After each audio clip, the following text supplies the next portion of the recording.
Joel Self, Outdoor Instructor here, and if you're wondering why this audio doesn't match up with the video, well, I recorded on a very windy day, and that's resulted in very poor audio, hence the voiceover. Today's video, we're up on Salisbury Plain, driving from Coulston Hill down to Salisbury Hollow. It's a really nice byway. I'll be popping a map up on the screen in just a moment. As you can see here, we start off on a really nice gravel track, nothing out of the ordinary for our byways up on Salisbury Plain.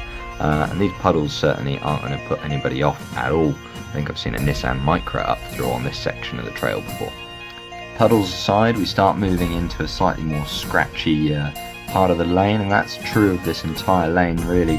We're going to be looking at a lot of overgrown shrubbery that's going to get in your way. It is going to leave small scratches on the vehicle, so if you're someone who really values the paintwork your Freelander 2 or whatever vehicle you may be driving, then this might not be the byway for you.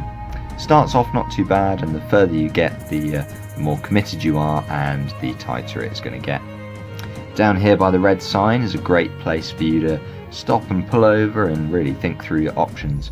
This is also one of the few places you can pass another vehicle on this byway.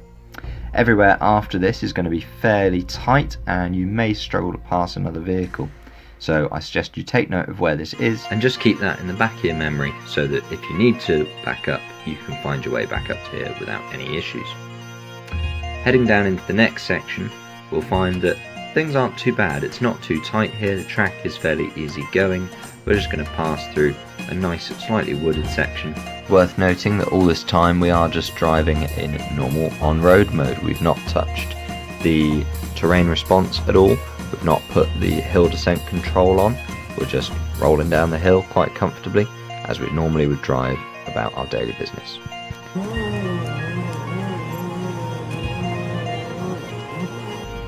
Cheers, fella.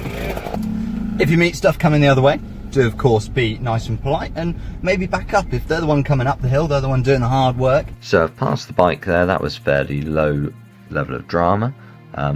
Passing another 4x4, that can be tricky, and as you can see here from the footage, we're starting to get into the tighter section of the lane where all that foliage is starting to grow over the track a little bit more.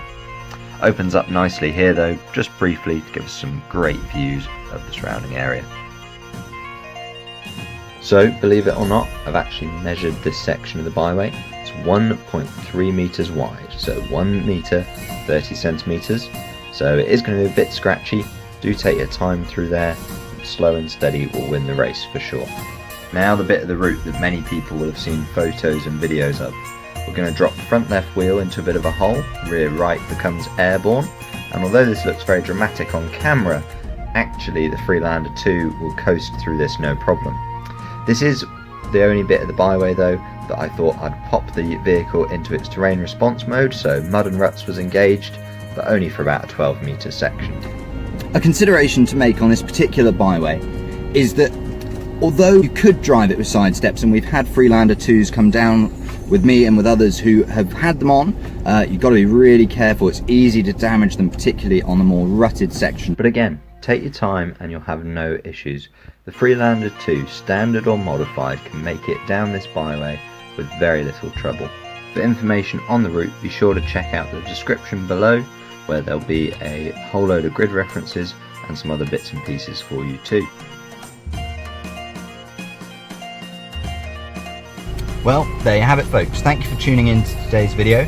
Don't forget to subscribe to the channel and also hit that bell icon so you get some notifications every time a new video comes out. Bye bye for now.